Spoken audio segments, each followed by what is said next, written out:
All right. Row 26, we back. Back with your host here. Got my guy Johnny smoking up with his old school Hey, Dallas Cowboys. I don't know what that logo is. Oh, 95 gotcha. Very champion. nice. Champion?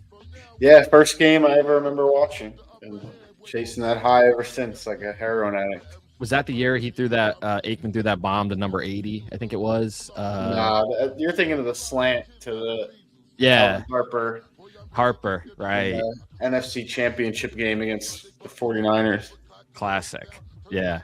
I don't know why I saw some highlights of Aikman. They were playing it somewhere. I forget. Maybe it was during the game last week, but watching him throw the ball, man, just I feel like he speaks to the point of like what I've always said about quarterbacks, like it's about the face, and he just has the face like of a quarterback. Like he looks Great like a leader. quarterback name, too. Yeah, Troy Aikman. Aikman. Yeah, I feel like he embodied the quarterback. I feel like that adds to his allure, the face and like Well, name he was so good, but the team was just so good, stacked. That was stack. like a monster Stacked. team.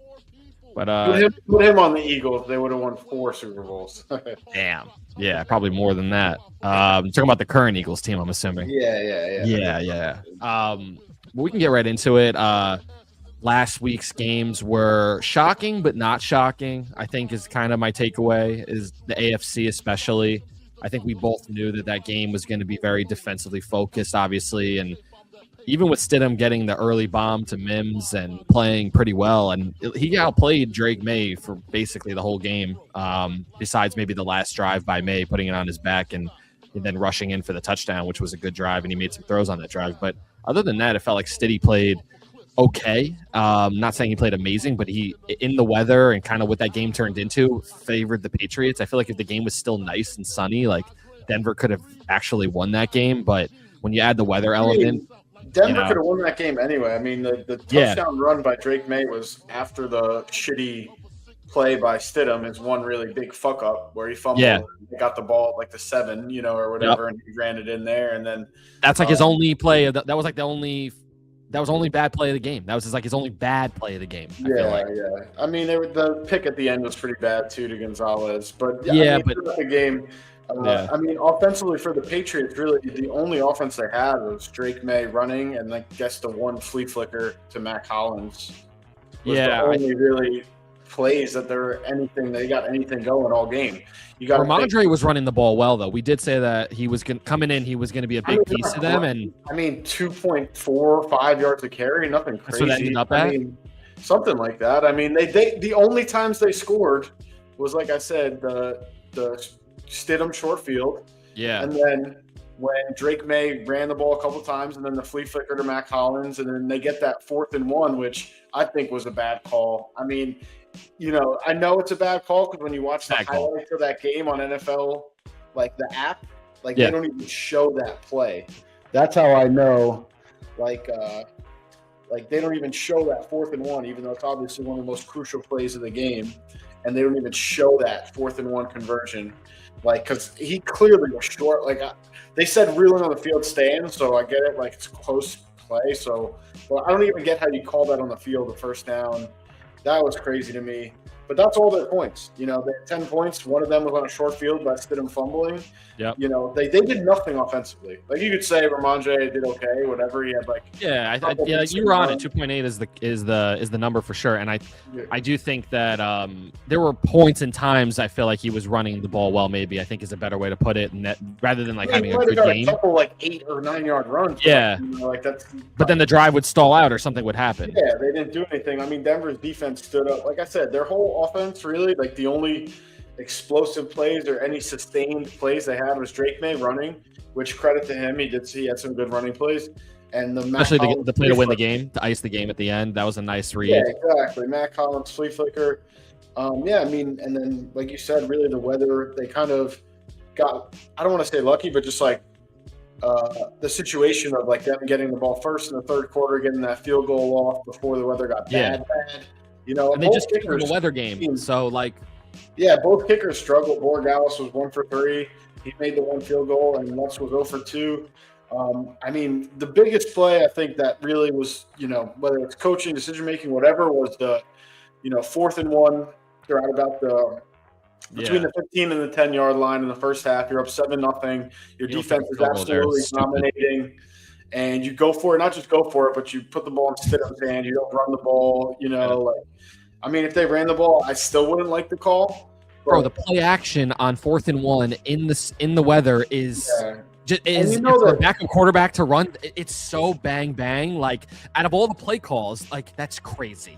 And Vrabel and Zach Kerr are going to bring the house there. They're not going to So it's like if they're selling out for the run, and then they're going to sell out for you, and within that same pass rush, like they're going to make an aggressive mistake there. They're not going to send everyone and people are going to try to get back into coverage. And he's not athletic enough to get bootleg there, like Bo or that was a crazy call. That felt like a call they wanted like.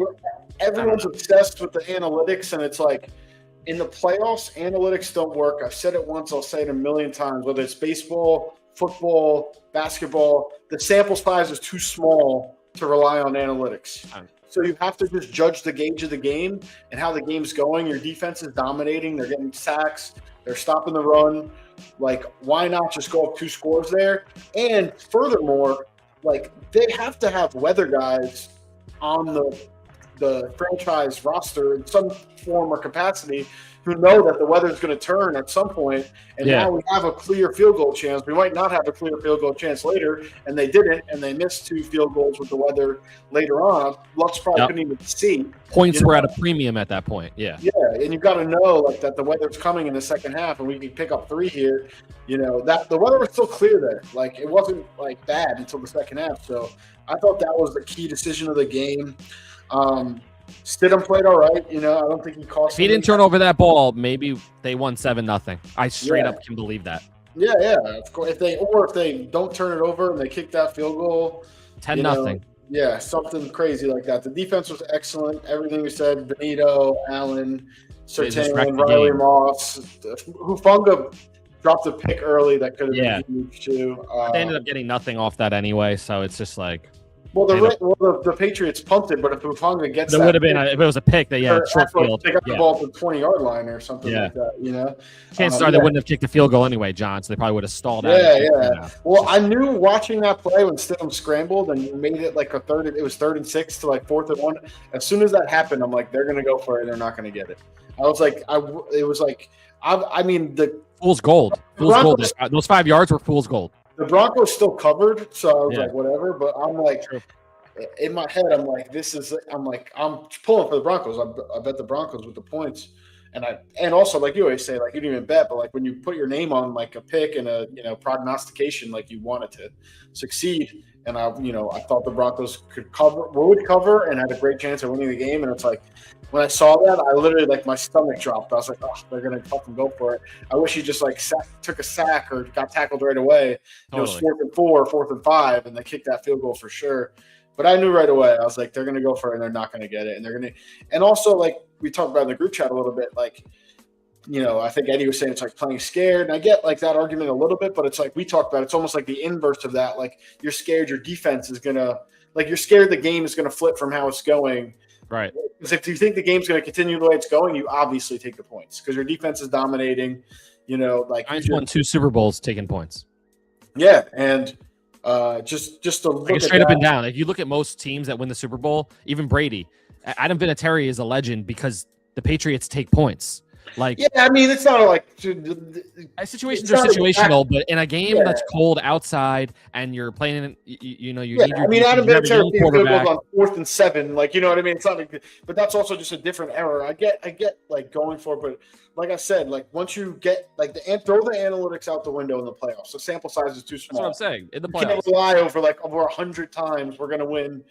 We're going to get it this percentage of the time. So you have to think about it in that exact moment. What are your odds? Patriots still have a good defense. You are, RJ Harvey, much like Stevenson, was like 2.5 yards a carry too. Like, it's not like either team was running the ball. That's good. 2.5 yards is a good play there.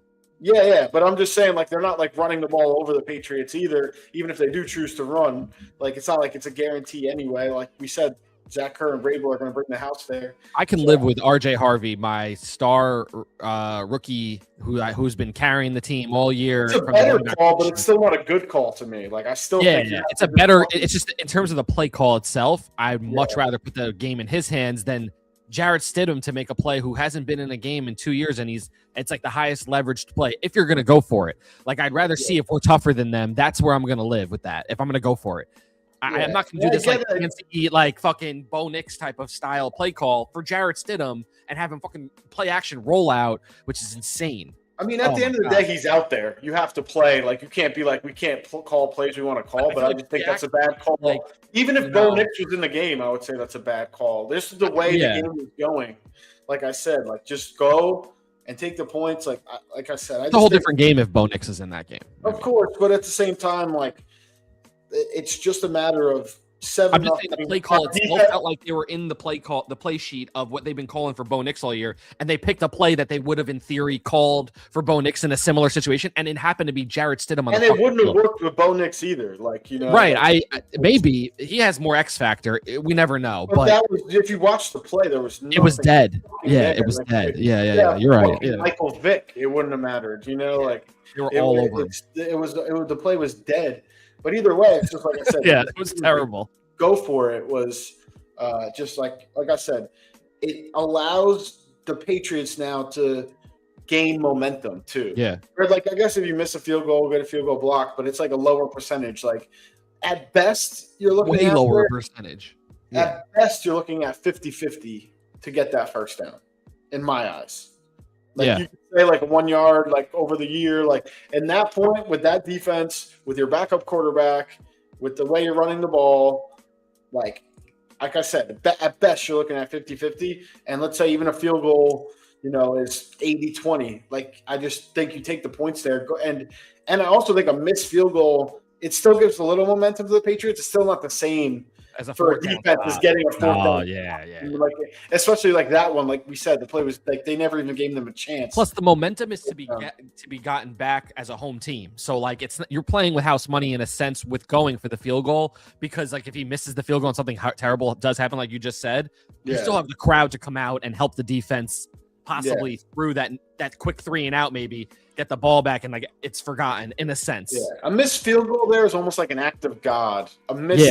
Going for it on fourth, everyone in the crowd sits down. It's like a fuck up. Everyone's second guessing you, like, you know. The whole crowd sits down and groans together. Yeah, and I guess you get second guessed if you miss a field goal because people will say you should have went for it. But at the same time, I just think realistically, the defense isn't picking up the same energy from that. It's different. It's a different impact.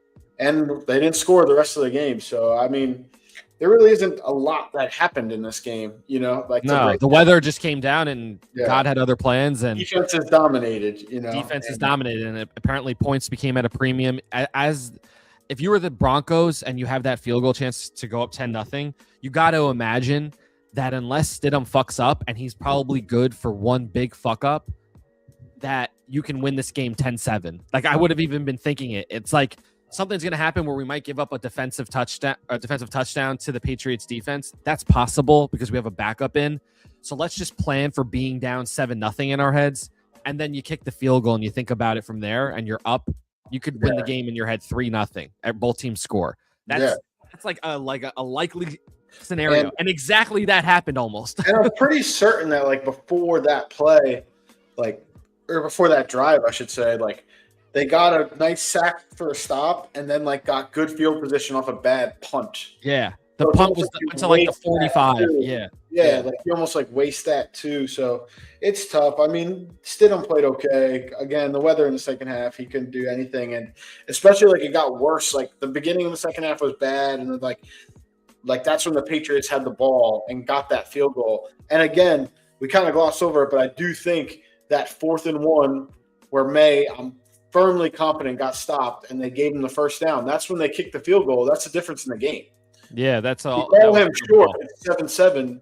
Like, you know, like, and that was a call on the field call, and they called the wrong thing on the field, and then they don't want to overturn it, but it was short. That above angle, it looks like there's just no way. Like, and like I said, like I think in the group chat, like there were whistles blowing, and he certainly didn't get it yet. You know what I mean? Like I just I felt like the play was dead. Yeah, I couldn't believe they called that a first down. That was weird. I mean, I'm not saying that's why they lost the game. Obviously, that decision we talked about earlier, there's other opportunities. I think if you're going to be the refs, though, and slant one way or the other, if the league does have a thought on it, then it would be the Patriots because they have a full, like they have a star young quarterback. It's a better story than Stidham. So, like, I feel like I don't know. Some of that may be going on. What is the NFL like? The Super Bowl is the most watched fucking thing, and year after year the ratings go up. Like they don't have to rig it to get the Patriots in the fucking Super Bowl. I just think it was a bad call. A lot of people would have felt like Seattle would have destroyed Denver with Stidham.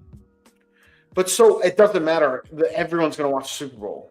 Super Bowl parties. It doesn't matter who's in the Super Bowl. Like I said, this year there'll be more people who watched it than last year, and so on and so forth. For sure now, especially now. Yeah. But I don't even think it matters. It's not like the World Series where if you wind up with fucking the Kansas City Royals and the fucking Cincinnati Reds, that the ratings are going to go down. You don't think that the idea that Stidham would dollars of what they make in the Super Bowl will not change no matter what team is in it. Oh, I agree with that. But do you think that the football fan, not the casual that watches the Super Bowl at an event party or whatever, do you think the football fans maybe will be more reluctant to go out or make plans if they felt like if it was Super Bowl? If they're a football fan, they're going to watch the Super Bowl. Yeah, yeah.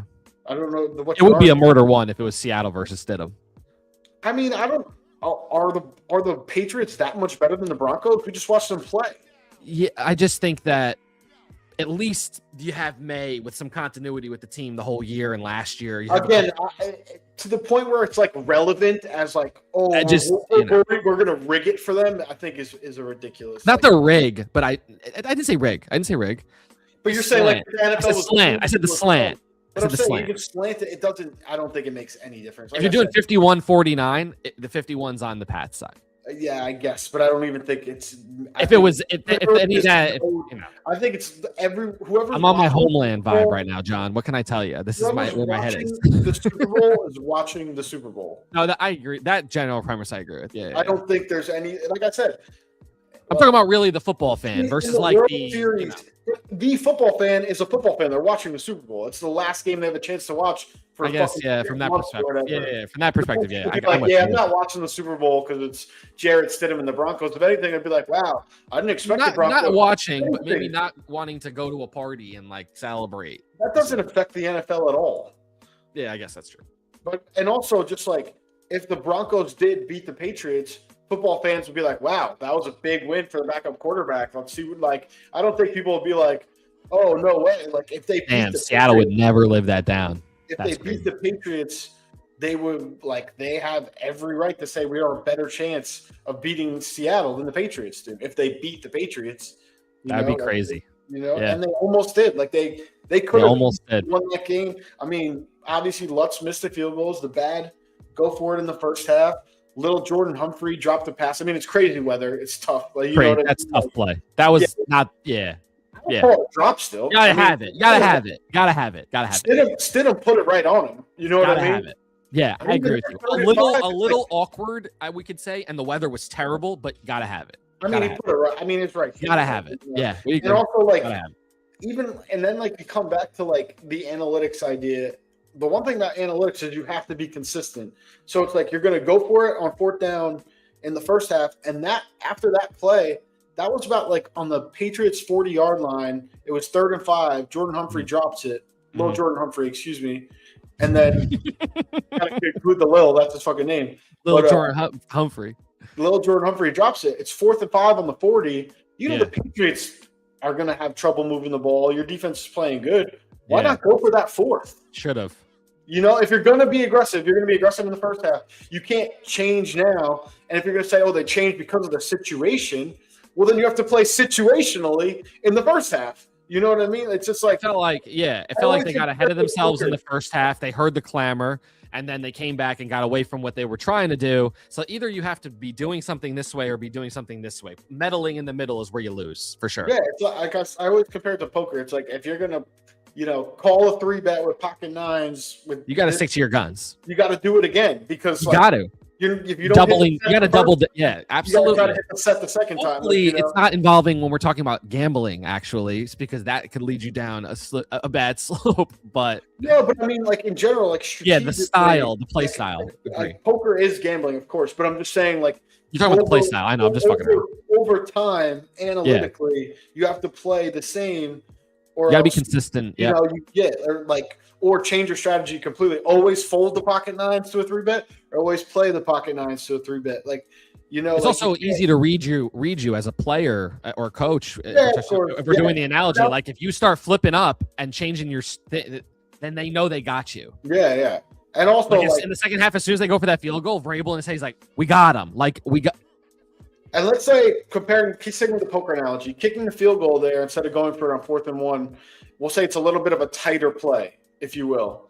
But you do the tighter play because of the game situation is like how it is. The defense is dominating. Yeah. So like in poker, maybe you make a change to your strategy because the person who 3-bet is a 75-year-old man who is only doing that with aces or kings. Right. So you just know, like, okay, like, unless I spike a set and an ace or king also doesn't come out, like even then, like if I hit a 9, if there's an ace or a king out there, like I'm cooler, like, like that, like the situation of that game was like a 3-bet from an old man. Like you already know, like the situation is we need to get points when we can get them. So I don't know. It was a frustrating to watch as like someone who's pulling for the Broncos. Like the Patriots have won enough. They did cover though. They did the job of what we said what would happen. They did cover. We had the Broncos covering, and I had a great betting weekend last weekend, but nice. That's neither here nor there. But let's go to the other game, the Seattle versus the Rams game. A couple storylines here. We did know the running attack would be in question for Seattle, and Kenneth Walker put it down. That's number one. That second touchdown didn't look like he was going to be able to score there. He had to jump outside real quick. That was an awesome move by him, actually. I thought that was a really impressive touchdown. He should have been dead in that play, and he made it to the pylon there. Crazy run on that one. I think he ended up with 3 touchdowns. Like, hell of a career game for him, staple game. I don't think he had 3. I think he just had 111 combined yards and a touchdown, if I'm not mistaken. I think he definitely had 2 touchdowns at least. I don't know, maybe not 3. Definitely had 2. Yeah, let me fact check that quick. But yeah, keep going. Sorry. Yeah, just in general though, like we were talking about Sharp being out, I was pulling for a Barner rush touchdown. They almost got into a scenario where it was close. They're on the 3 a couple times, but it just wasn't close enough for that sneak. I was praying for it. It was so close, but in any event, I thought Darnold played really well. Jackson Smith-Njigba is fucking awesome.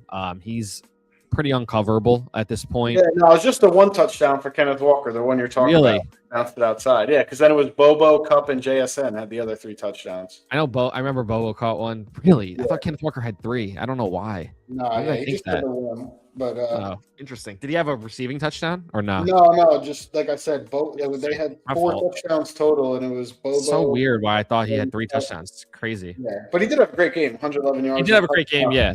We talked about it last week without Charbonnet. Like it's going to go one of 2 ways. Either they kind of fold, or he just kind of steps up. And he definitely did. He wasn't unbelievable, but between passing and catching, like between catching and running, he had a great game. And, absolutely. JSN is just, Yeah, JSN, I think I wrote in the group chat, he is the number 1, like, this guy's better than I thought he was guy of all time. He had that crazy one-handed catch. He had the catch over the middle. It's a great throw by Darnold, too, but kind of left him out to dry a little bit. But he had to air it out, and he got smoked and held on to it. I mean, 153 yards, touchdown, 10 catches, just absolutely went off. Shout out to Jake Bobo. That touchdown route was nasty.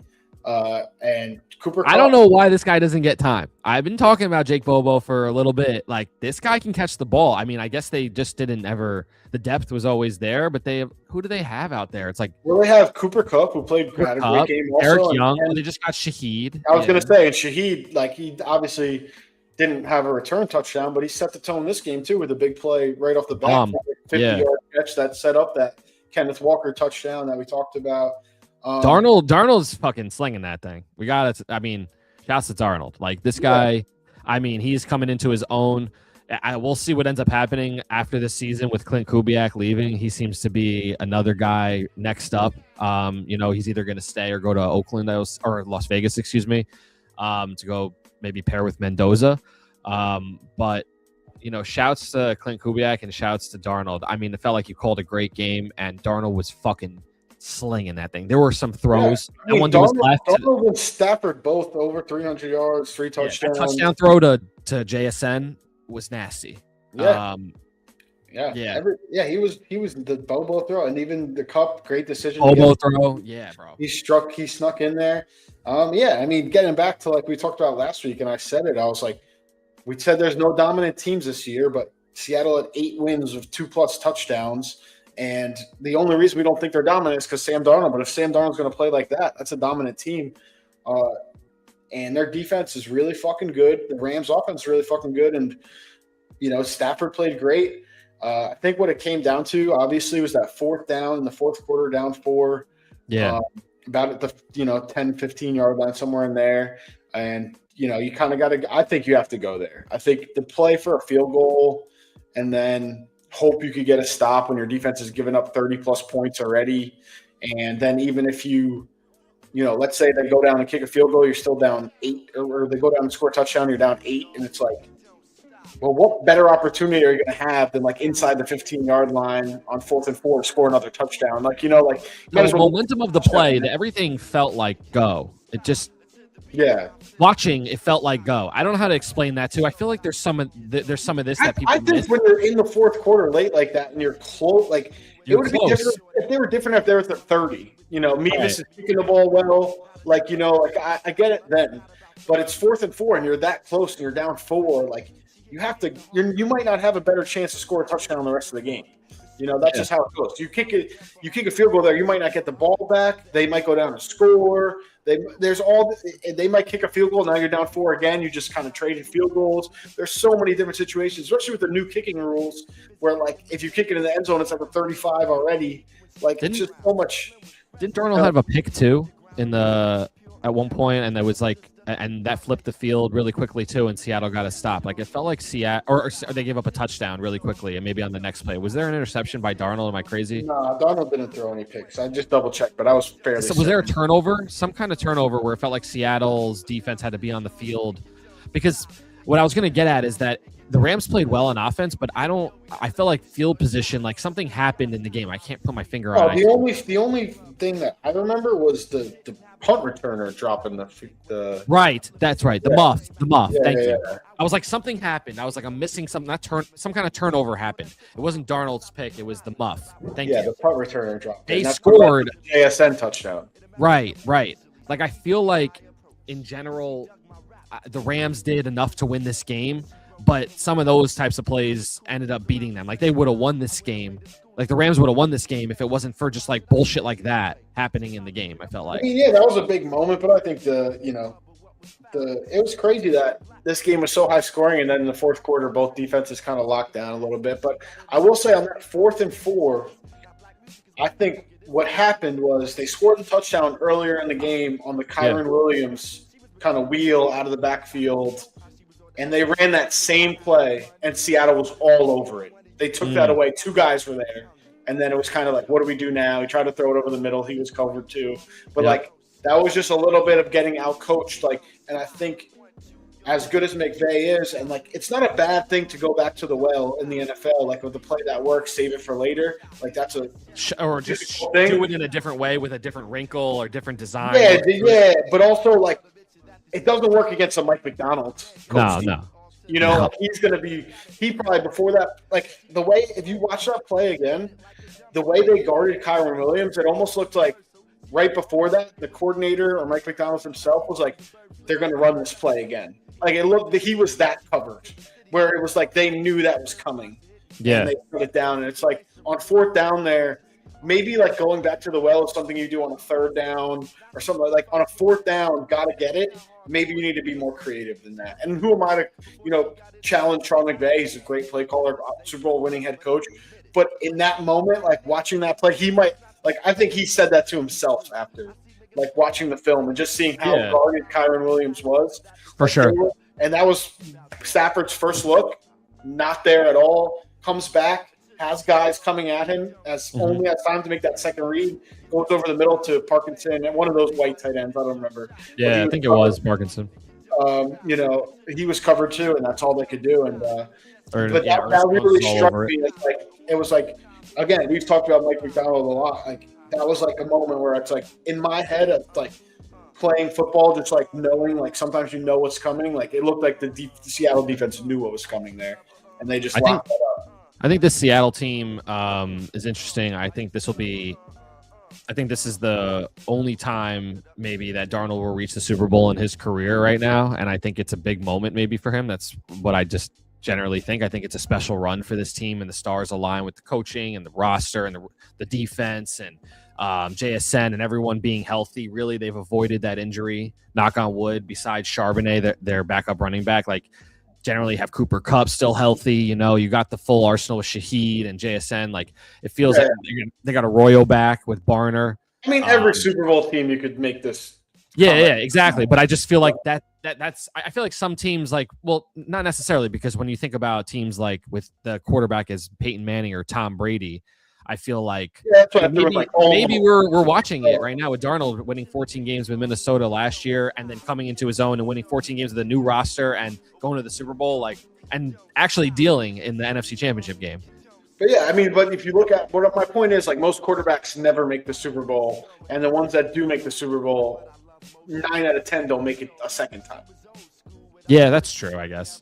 But I'm just saying, like, with Darnold, I don't see it. Even like Aaron Rodgers never went to a second Super Bowl. Like, true. Or no, maybe he did. They lost to the Steelers, if I'm not mistaken. No, yeah, that might be right. No, they beat the Steelers. I don't know. I don't think they ever went back. I think they lost in NFC Championship games. I think Drew Brees only went to the one Super Bowl that he won, and that was it. Like, like a lot of quarterbacks. One against the Colts. Yeah, they beat the Colts, and I don't think they ever went back. The Saints. They almost did. They lost to the. They almost did. They lost to the Minneapolis Miracle also. And they lost to the Rams on that bad call. Oh yeah. I forgot about that. That huge pass interference, whatever that was. Yeah. No, but all this to say, like, yeah, you're right. You're probably right. I guess I know what you're saying. I'm just saying with Darnold being like one of those guys, like a Patrick Mahomes, that's going to be threatening every year.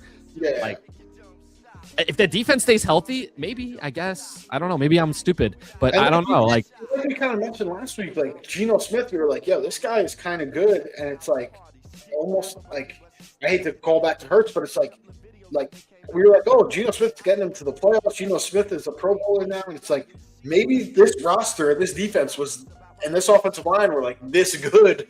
It's just Geno Smith holding them back, even though they were pretty good. Put anybody at Daniel Jones would have had 14 wins this year with this fucking offensive line and this. Yeah, I'm with you. Like, they're dominant. Like, and Darnold is maybe Geno Smith is here and Darnold's here, and Mahomes is all the way here. And they knew that's what they needed. Yeah.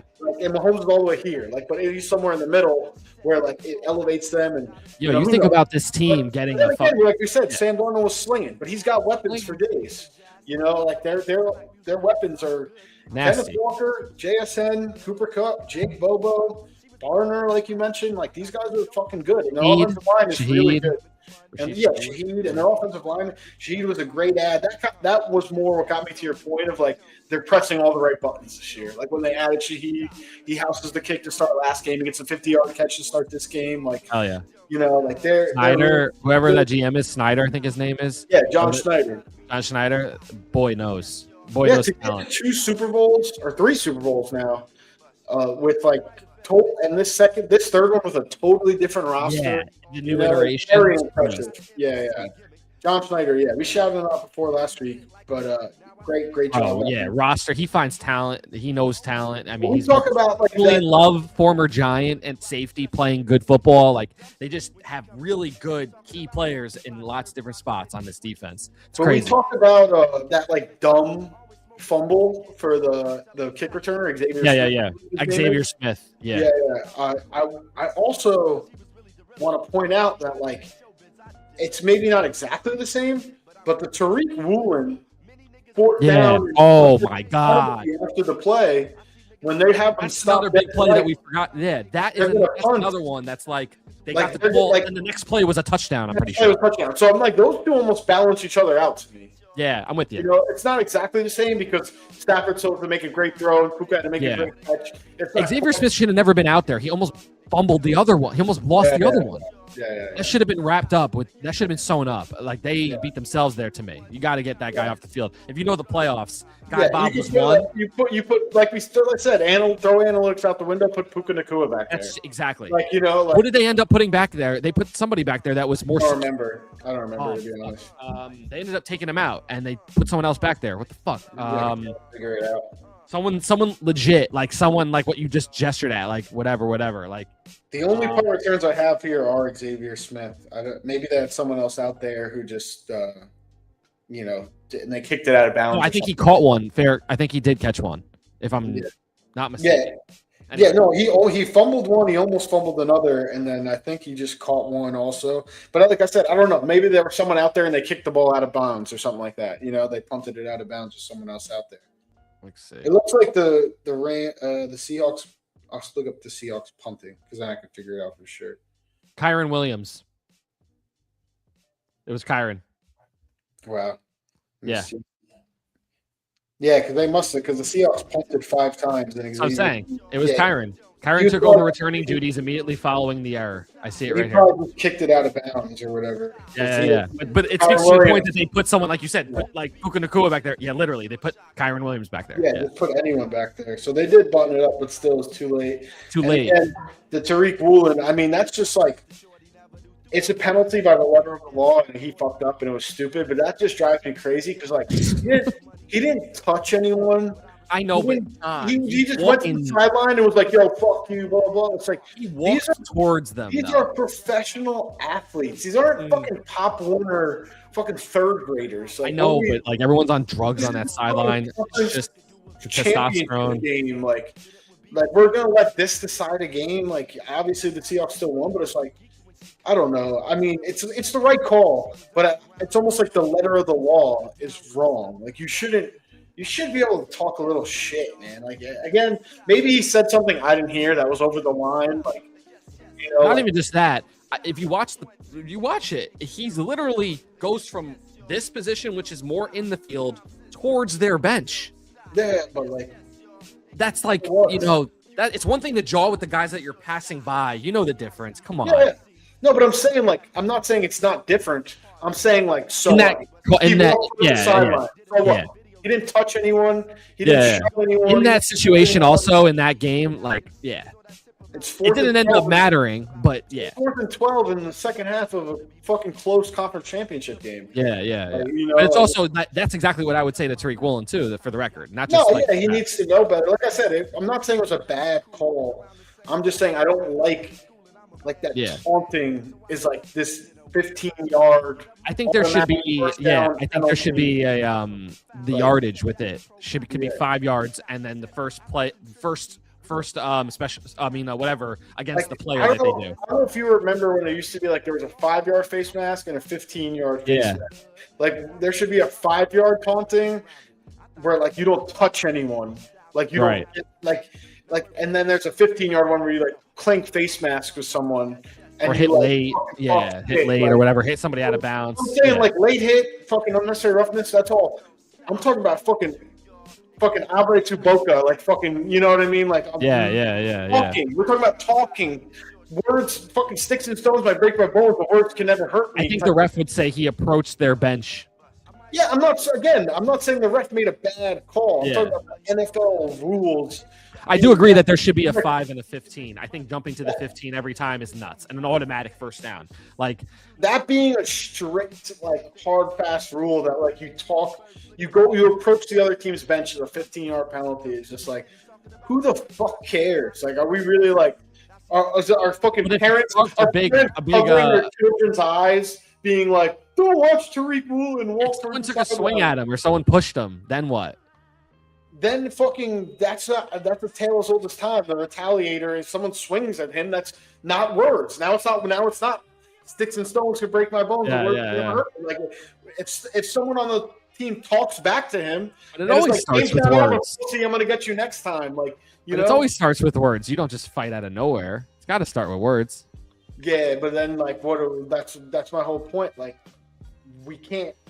If someone throws because someone else says words, the person who throws is in the wrong. As you're approaching the bench? Yes, it doesn't, like, if someone was like on the Rams was like, oh, he came to us. And first of all, playing devil's advocate here. We're talking about what didn't happen. But if someone did jump off the Rams bench and fucking drop kick Tariq Woolen, that person's in the wrong more than Tariq Woolen is. I get what you're saying, where like he's facilitating a situation which could lead to something, and then it's like the word I would use is antagonizing. You know what I mean? Yeah, but like an antagonist is just a fucking. It's a concept. With a big mouth, it's conceptual. It is antagonizing is conceptual until someone swings. So we agree that swinging takes it to the next step, and someone has a choice in the matter of doing that, whether they're on the bench or whatever.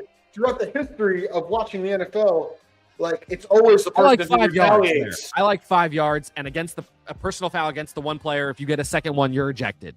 I like that much more than a 15-yard automatic first down. Stafford gets the ball back right there. Obviously, had nothing to do with the fucking play, and then all of a sudden they score a touchdown. Yeah, the play's over. It obviously had nothing to do with the play. The play ended. Yeah. It was well after the play. My thing is like, and again, I bring it back to like 4th and 9, right? No parents are at home like covering their kids' eyes, like you can't watch this. Like, like the point of the rule is to be like, oh, we want to make sure like we keep it clean. We want to like make sure we send the right message to kids. Like, and again, if he said something crazy that I can't hear. Obviously, on the broadcast, maybe he did. He talked about McVay's daughter. Yeah, exactly. If he was like, "Yo, your fucking kids are fucking pussies" or something, that's like maybe he said something wild, but I don't know. Again, I just think maybe he was just screaming, he's like, yo, your mother should have swallowed you. Yeah, it's like there's crazy shit that's said that like the NFL Films picks up on a hot mic and they sell it on like NFL Films Presents. You know what I mean? Like. Some of that stuff they would never play though if it was really bad. But I've seen Brian Cushing fucking my god with no helmet on and they like show it on mic up. You know what arguably I mean? The best football video of all time. Yeah. Psychopath. So you can't sell it as one thing to the grown men who are watching who are like, fuck yeah, that's awesome. And then on the other hand be like, can't do that because of the children. Like, I don't know. Again, maybe the 5 yard. Maybe I just found the answer. I just came up with that right now, like a 5 yard versus 15. So I'm saying 5 yards. I love the 5 yards and against the player personally. And again, more of those, and you're out per player. Taunting with like getting right in their face like this. Like again, he approached their sideline. I get what you're saying, but he wasn't in anyone's face. No, he was just jawing. Yeah, he was nowhere. He was 5 yards away. He was like doing he was doing the side hop. Like hyped up side hop. He was 5 yards away from any player on the Rams. That's all I'll say. But yeah, we keep it moving. I mean, you want to do like I want to do like a little early preview. So Seattle versus New England looks like New England's now 5 points. Dogs going into this. They'll be wearing their all white uniforms. I mean, my early takeaway is the points. I like the points for the Pats. I just feel like the moment's going to be big for both teams, May and Darnold, and I feel like either player it's subject to get to in a way, and it can make them, because Super Bowl is the ultimate stage, and I think what might be the difference could be a field goal is like my first inclination. So I like the Pats with the points just to kick it off. Yeah, I mean, I don't know. I like the Seahawks a lot. I think that Drake May has been running the ball well, but like passing really hasn't done anything in the playoffs. I think that the Patriots defense is good, but I do think that the Seahawks do have a lot more weapons than anyone they've played so far in the playoffs as well. Yeah, I mean, like I said, they went up against absolutely obliterated Chargers offense, and they shut them down. They did what they're supposed to do. Yeah. And then they went up against C.J. Stroud, who, like we mentioned, if he just manages the game, they win the game. Texans win that game. He was awful. Jarrett Stidham, who did his best in the weather, tough had game. one humongous error. Yeah, and blew the game with that one error, to be fair. Yeah. Like, if Darnold manages the game, I think they win. Like, and I don't want to say it won't be close, but I don't think it's – I think if Darnold plays well, it won't be close. If Darnold manages the game, they win. And when I say won't be close, I mean like they win by a touchdown or more. I'm not going to say like they win by 30.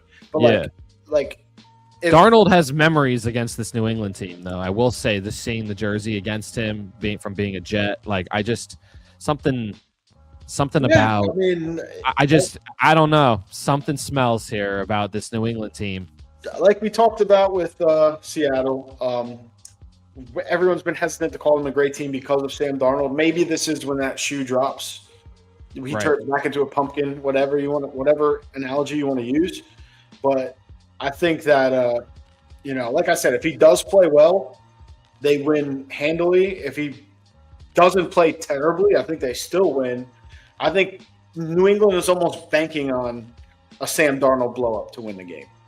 I just think the Seahawks are too good. Sure. I think their wide receivers are really talented and scary. I will say that. 4 deep, like really good. I mean, if Darnold can get them the ball, these guys are going to be faster with no weather. It's going to be beautiful out here in Santa Clara, like 60 degrees. It's going to be awesome. And I'm sure that's a good thing when you're a JSN or fucking a Shaheed and you're trying to beat these guys like Marcus Jones and Gonzalez. Gonzalez is a long corner, but he can get beat, and you can beat he got him. Beat by Mims on the. He got beat by Mims. Yeah. You can beat him, and JSN's is a burner. Shaheed's a burner. Bobo's a big physical receiver, and Cooper Kupp is the X factor, a guy that's played in Santa Clara a ton when he was both on the Rams. And he's got like the Super Bowl experience, Super Bowl MVP. Yeah. He's a stud. I just think, like I said, just you go man for man on roster for roster, and I just think close are way deeper, it is close though. Position. And again, Drake May has struggled against these elite defenses. They're getting W's, but they got 16 points against the Chargers. They got 10 against the Broncos. I know there's weather in there too, but even in the first half, they have 0 points in the first half without that Jarrett Stidham blow up, and the weather wasn't bad in the first half. That's right. And against the Texans, I mean, I know I'm trying to think how much their offense scored because I know that they had a defensive touchdown in that game. They had the short field which led to the touchdown. So, let's just say they haven't scored more than 16 points offensively in the playoffs. And we haven't. I think the best drive that we saw from them all playoffs and Drake May in general was against the Chargers to put them away in the Hunter Henry. With the Hunter Henry touchdown. Yeah, that was an excellent drive. Other than that drive, and the drive to just for the rushing touchdown against Denver, evenally just getting through. But the rushing touchdown against Denver was the first play after the field. It wasn't a drive. It wasn't a drive. So I think it stands in. The Chargers drive is basically the only drive I think I remember being 60 yards plus where he went down the field and scored when you needed it. A touchdown at least, I think. Right. Yeah, maybe against the Texans somewhere in there. I can't remember, but maybe. I'm trying to think. Either way, they haven't been able to. He had to throw the booty. Yeah, that drive. And the Seahawks defense is not going to be any easier than those games. I mean, Woolen. I mean, Witherspoon. There's Julian Love. There's the other guy, I can't pronounce his name, but number 3 who played in Iwanamor. I can't pronounce. I know the rookie. Yeah, the rookie. He played outstanding last week. Nwosu. I mean, just the name Leonard Williams, fucking Lawrence, Ernest Jones the fourth. The team is disgusting. I mean, DeMarcus Lawrence said it before the season started. Like, I love the Cowboys, but I want to win. And he went to the Seahawks, and now they got a good shot. I mean, 5-point favorites is a lot. I'm not saying you're wrong to take the points there. That's a lot of points in a Super Bowl game. Yeah, I'm just saying. Even for the greatest teams all time. Yeah, I don't know. It's up there. I just think that this team, I made the take last week. This is a dominant team. The only thing that stopped everyone from calling them a dominant team was Sam Darnold. And Sam Darnold just threw for 330 yards and 3 touchdowns and, no interceptions. I'm not saying the Rams defense is as good as the Patriots. Third time seeing that team. I will say that the Patriots offense is not what the Rams offense is. No. Not even close. Yeah, I agree with you that Sam Darnold actually is, if he's subject to make a mistake, Seattle has enough offense and enough defense to withstand it. It won't be like playing the Rams where Matthew Stafford will make you pay for one mistake. And it'll come down to coaching too. If McDonald is still clean, making good decisions, making good, like I said, that 4th and 4, just having their defense fully prepared for exactly what McVay was going to run. I think there's a world where he outcoaches McDaniels and they can't move the ball at all. And, I think This is Josh McDaniels' ninth Super Bowl. Someone said. It's crazy.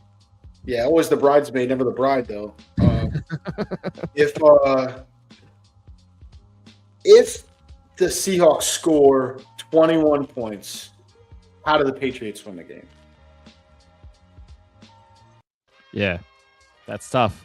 They'll need a pick six. They'll need a special team spread. 21's what the Giants had win the Super Bowl against the Pats, 21-17. 21's a special number for in the Super Bowl. I don't know. I kind of agree with that too. But I still think they'll maybe have 17, and the 5 points are good. Yeah, that's fair. They could be good. They could be not be good. But I just don't see how the Patriots are going to score against the Seattle defense. And maybe Josh McDaniels has some shit pulled up. Maybe Drake May goes for a 75-yard run or something crazy. Like they're going to need some. Just put his nuts on the line. He's subject. He's subject to just put his nuts on the line and rush it and play the fucking zone read game all game. That defense is fast too. Yeah, they are too fast, and they hit. They'll make it hurt if you fucking run too much as a quarterback. They're gonna make it hurt. Sure. So yeah, I don't know. That's an early thought. We have next week if we record to talk more about it. I don't think we for got sure. It. I wanna talk about the NBA All-Star Game a little bit. Sure. We saw the voting come in for. I think they're doing the what's it called? The reserves tonight. Some of the guys that I think definitely should be reserves, first of all, are like Jalen Johnson. Towns is leading the league in rebounds. Like he should be a fucking reserve. Like it's crazy that he wasn't voted in as a starter, but Knicks have the second best record in basketball right now. But nevertheless, it feels like you know what this year reminds me of, John. It's weird how they do the starters because it's like 4 guards and a forward. Well, they did the 4 best players the 5 best players versus the 5 best players. But you know what this reminds me of? Remember that year that Vince Carter, Allen Iverson, Stephon Marbury were in the All-Star game? Stephon Marbury was on the Nets, and it was like the shortest squad versus the Tim Duncan, Kevin Garnett, Dirk Nowitzki, Shaquille O'Neal, Yao Ming fucking All-Star game. And I believe it was at. Is it still just a fan vote? No, I think it's a combination, like fan vote and like analysts too. I think I'm not sure, but yeah, it's a world team versus the U.S. and the world team is disgusting. I mean, you look at this team; it's absolutely just ridiculous. But it looks like they're still doing like the starters is Eastern and Western Conference, like they have 5 from each conference. But it looked like it was East versus West. I mean, world versus U.S. Thought it was. Well, I mean, like for example, there's 6.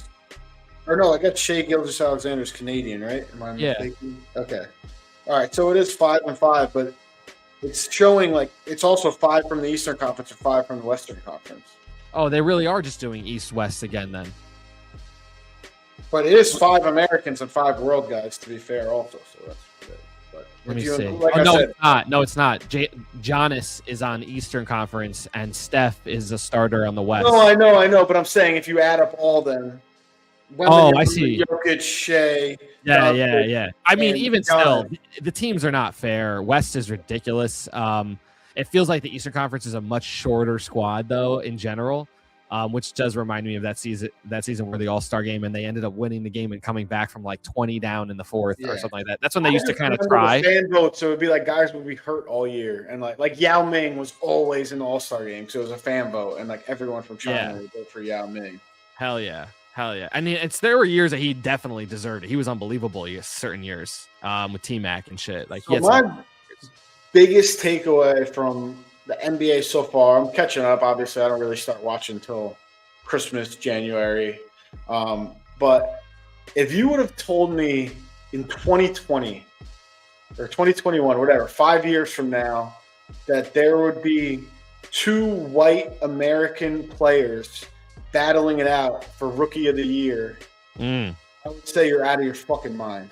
Dude, Knoepel is unbelievable, and Cooper Flagg, we already knew. As soon as we saw that video of him at USA, we already knew what that was. I mean, it's almost already a guarantee that one of them is going to win it, barring maybe both of them getting hurt or something like that.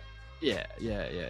I mean, the other guy that would be VJ Edgecombe for the Philadelphia 76ers, who's excellent, but I mean, what these guys are doing, Knoepel, another guy, that Duke guy, like smooth as silk. The guy's butter. The way he shoots, and you could just tell he was a sniper. These kinds of guys are perfect for the league right now. And he reminds me of like a cleaner Austin Reeves, almost the way he plays. Even Edgecombe, well, he's a lot bigger than Austin Reeves too. But even Edgecombe is plus 3,000 to win it. You know what I mean? Like Cooper Flag on DraftKings right now is minus 550. Con Canoople's plus 400. Yep. And then VJ Edgecombe's plus 3,000, which I guess isn't totally out of it, but highly unlikely, 30-1. You'd have to have a big second half. Derek Queen is probably up there too. And Derek Queen is plus 20,000. So 200-1. You look up Derek Queen and how in some of his games this year, bro, he's good. He's going to be a good NBA player. I like him. Yeah, I like Derek Queen too. He's solid out of Maryland. Good player. He had some good runs in the tournament too. Like he's a very polished. He hit that game winner in the tournament last year. Yeah, he's a very polished pro. I actually think he's really good. Shouts to Derek Queen. What's his name on the Spurs as well? What's his name? Harper. Dylan Harper. Yeah, he's a monster. Yeah, but he doesn't get. It's just the problem is that he doesn't get enough minutes. But that team is ready, and we might see like Dylan Harper might be the guy in the playoffs that everyone's like, oh shit, like this guy's not the rookie of the year, but this guy's really good. Oh no, they've hit home runs with Castle, Wembanyama, and Harper in a row. Castle, should be a reserve for the West this year, for sure. And then making good moves like Cornette, like just getting Cornette, like that was a great move for them. Like just another solid guy who knows how to win, like been a role player on a championship team. No, the Spurs are scary. I really like the Spurs. I don't know if they'll get it done this year, but I wouldn't be shocked either. I think they're second in the West right now, if I'm not mistaken. Let me see. NBA. I mean, they won 8 in a row, if I'm not mistaken, right now. They've won their last 8, I think. Let's see here. The Western Conference. No, they lost one recently, but they are third right now behind the Nuggets. That Nuggets team, man. It's crazy. Yeah, the Nuggets are great. The Nuggets are great. The Timberwolves beat them on January 11th in a close game, 104-103. But let's see here. Yeah, they lost they've won a lot. I mean, they're really good. They're 32-16. Nuggets are 33-16, and Thunder are 38-11. Thunder 21-4 at home, 17-6 on the road, 6-4 in their last 10. Spurs are 5-5 in their last 10. Oh, so they must have been earlier that I was thinking of. They did have a big run early on, I remember. The Knicks have the longest win streak in the NBA right now, I think. It's either them or the Hornets. Hornets have won 6 in a row. Knicks have won 5 in a row. Go for 6 tonight against the Lakers in MSG. Maybe LeBron's last time in MSG tonight. We'll see. Actually, he'll be back next year. Yeah, it kind of feels that way. I said that to Christy. She asked me the same thing while we were just burning. She was like, do you think he's going to keep playing? I was like, I kind of do. I was like, I feel like he's somebody that's like chasing a ring and trying to be in that Magic Kobe category, and it's like he doesn't let the greatness come to him. It's like he's been chasing the greatness. So I think it just makes him feel like he should keep playing. I also said that I feel like he's like a kid. Like there's been videos of him going home and just like playing video games and sitting on the couch, he's like a fifth kid in that family or fourth kid in that family anyway. But nevertheless, I said to her that I do agree that I think he's going to come back again for some reason. Anyway, in terms of the reserves, generally, I mean, there's some guys that are obvious, of course, like Donovan Mitchell, for example. He'll be a reserve. No question. I feel like Jalen Duran on the Pistons, I feel like has a really good chance of being a reserve. They have the number 1 team in the East. I think they're still number 1, if I'm not mistaken. Let me see. Yeah, they are 35-12. Yeah, it's tough in the NBA because there's just so many guys, and there's guys on bad teams. Like, who's the guy on the fucking Blazers? Oh, I thought you were going to talk about Shaedon Sharpe. No, Denny. Avdija, yeah. Yeah, he's like averaging 26 a game. He has a good chance of maybe making it. I think that Alex Sarr on the Wizards is fucking balling out. One of the best defensive players in the NBA. For sure. I don't think that those guys, though, are going to – I mean, just to go to Avdija first, like, you're not going to pick him over Kawhi Leonard, number 1, or Kevin Durant or Anthony Edwards. These guys are up to be reserves. Jamal Murray's going to be a reserve because Jokic was out. He's been balling, averaging 26 a game. Yeah. I mean, it just sucks. If you look at Jamal Murray next to Avdija, like, their numbers are similar. Denny might make it. He might make it. I think if it comes down to like him or Chet Holmgren, like I'd go with Denny. Like if that's just me. Like I would pick that. I'm hoping they do that if that ends up happening. But the East is a lot closer. I think most people are going to think to snub Karl-Anthony Towns, but he should be a reserve in my opinion. I'll keep saying it. Michael Porter Jr. is a guy that's averaging 25 a game for the Nets. He might just sneak an all-star bid. Like it's hard to tell in the East or in the NBA because sometimes it's like if you're rewarding the team and the player combination wise, or you're just rewarding the player and like his stats. Because Michael Porter Jr. Be like a player award. I think it should be like a player thing, like because like your team, like obviously, like in like Pacers suck. Yeah, Pascal Siakam is not leading a team to anything with his numbers. Yeah, but basketball wise, like I always say, like winning is way more player dependent in basketball than like football or baseball or other sports. Where it's one more. There's only 5 guys on the court at a time, but still, like Denny, I think is having a better season than Jamal Murray. Like if it came down to them two, like I don't know. That's tough.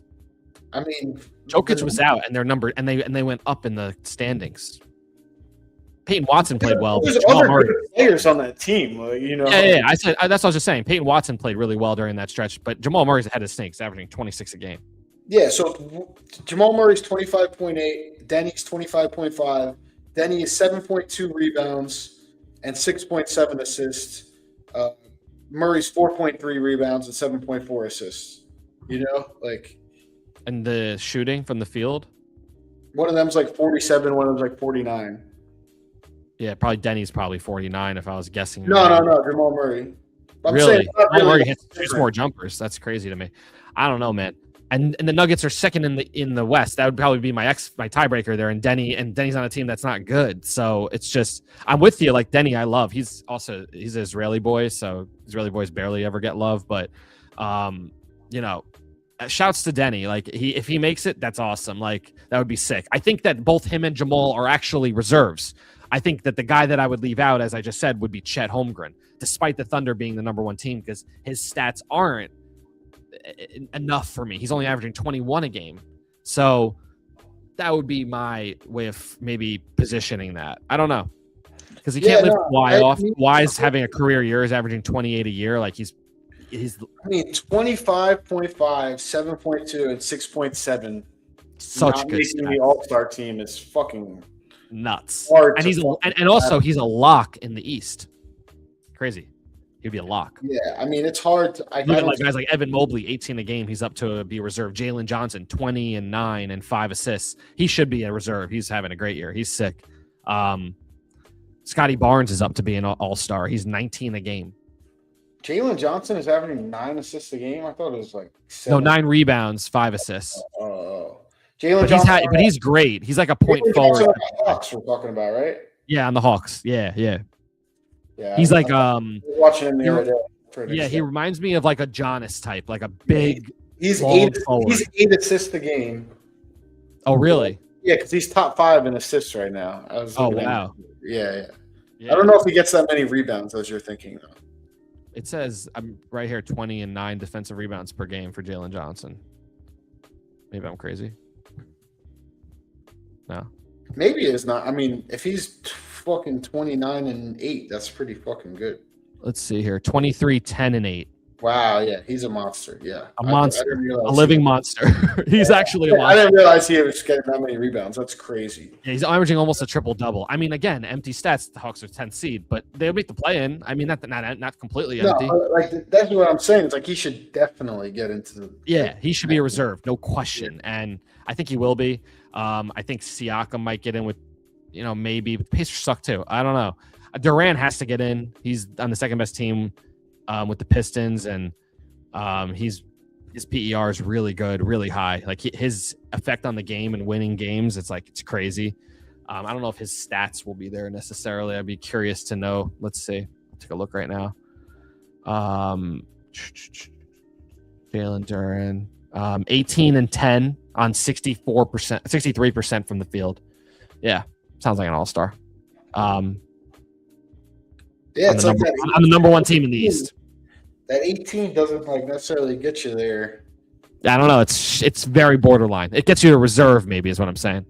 Yeah. At least in the East. And they're going to need some size because they're a much smaller team against Wemby and Jokic. And it looks like the reserves did come out, actually. Oh, they must have just released then. Let's go. Yeah. Scotty Barnes. This is the East. Scotty Barnes, Jalen Duren, Jalen Johnson, Donovan Mitchell, Norman Powell, Pascal Siakam, and Karl Anthony Towns. We had it. Oh my God! Let's go. They must have just announced, they're just announcing it because the Western Conference reserves aren't even out yet. That's what I'm saying. They're announcing it tonight. That's what I was just saying. I think it's part of the special for the Lakers and the Knicks playing right now. Like they're doing it at halftime or whatever, and did the beginning part and maybe before the game. Yeah. Oh, yeah. That must be it. Yeah, something like that.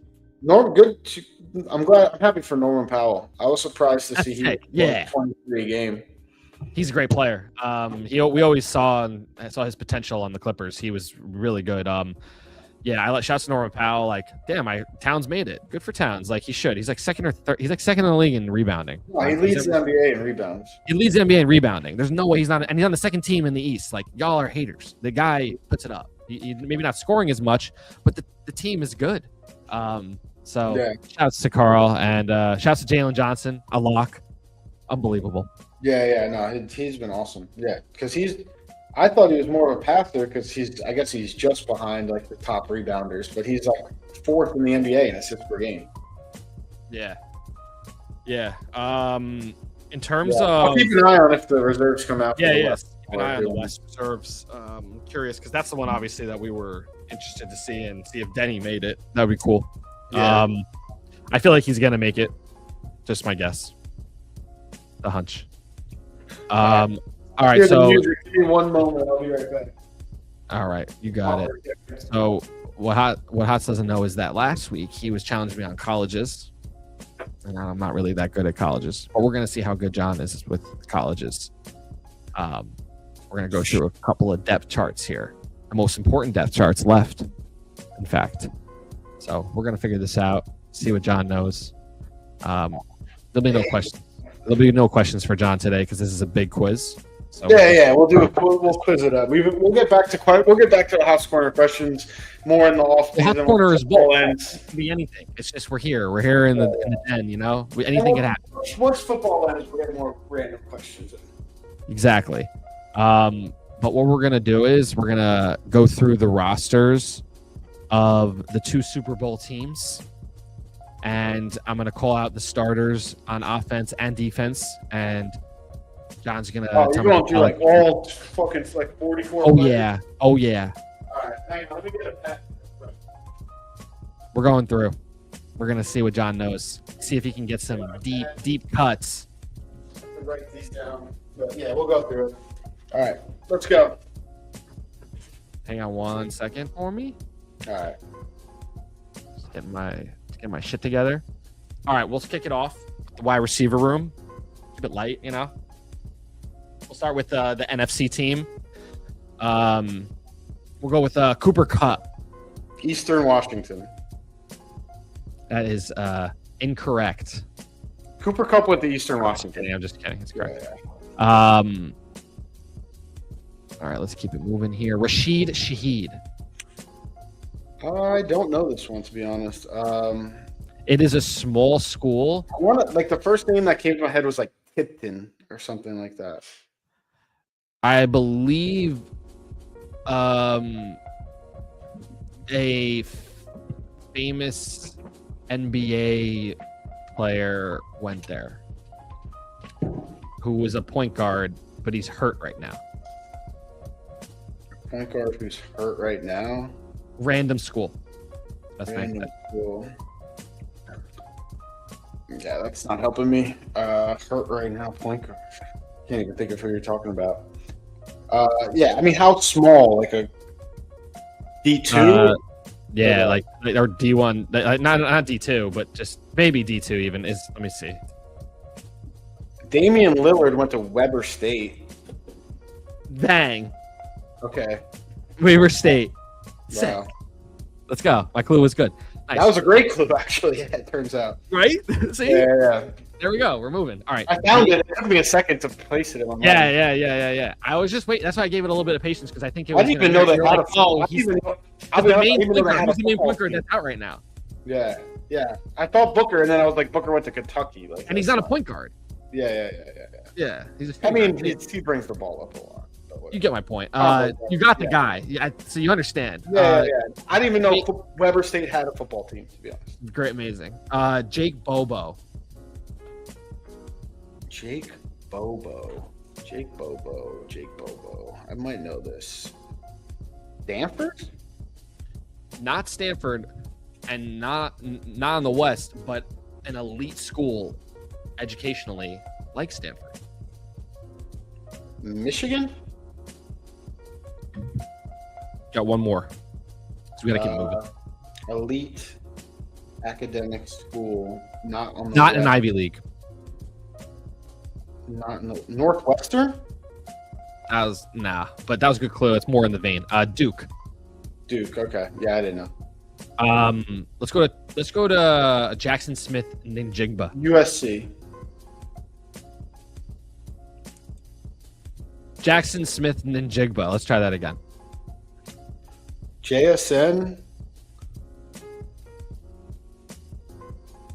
Why do I think he went to USC? Why is that the only name coming to my head right now? No, it's not. And I think it's just like a fart. We'll call this a fart. John gets one fart for every quiz. JSN. He's part of the receiver U, like the new receiver U. Oh, Ohio State. Yeah. Sorry. Yeah. We call that John. We call that a fart. Yeah. My fart. No, I don't know why. I was thinking of somebody else. No problem. The last receiver in that receiving room is Derek Young. Derek Young. All right, there's no way you get this. Lunch on me for a month. Yeah, I think he's undrafted. Like I don't. He went to Lenore Rhine. Yeah. Come on, John. All right, let's move to the quarterback room. Let's get our confidence back. Sam Darnold. USC. That's what my head was at. Drew Lock. Drew Lock went to Missouri. Excellent. And then Jalen Milroe.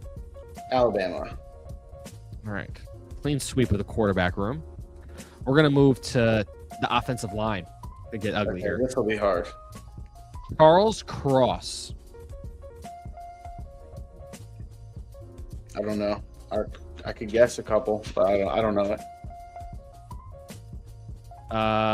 Southern School. Tennessee. I'm just State guessing. School. It says state after it. Florida State. Not quite. Mississippi State he went to. Okay. I was right with SEC at least for the start. Abraham Lucas. He's probably their best offensive lineman, in my opinion. Another state school. And I would give Zach any offensive lineman for the record. No, yeah. This I have to make it very hard on John. Abraham Lucas went to... This kind of rings a bell. I don't know. I'm just going to say Alabama. I don't know. No, he went to a state school as well, I'm saying. Oh, okay.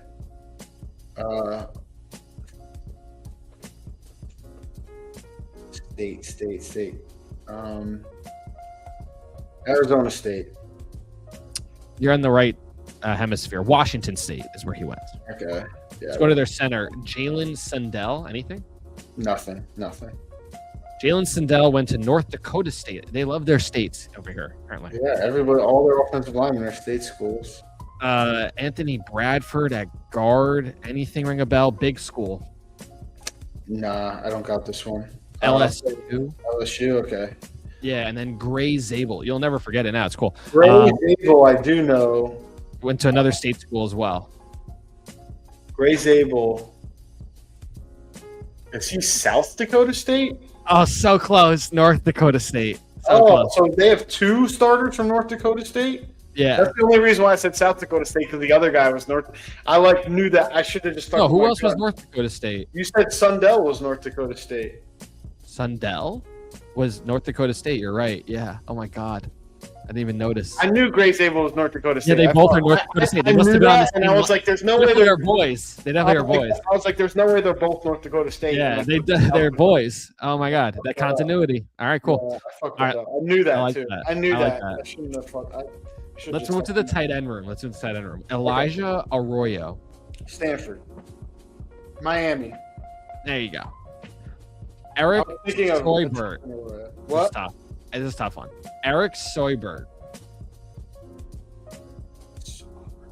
I don't know. Drake. Wow. I know which school. I don't even know half. AJ Barner. You said this school before. Really? Florida State. South Dakota State.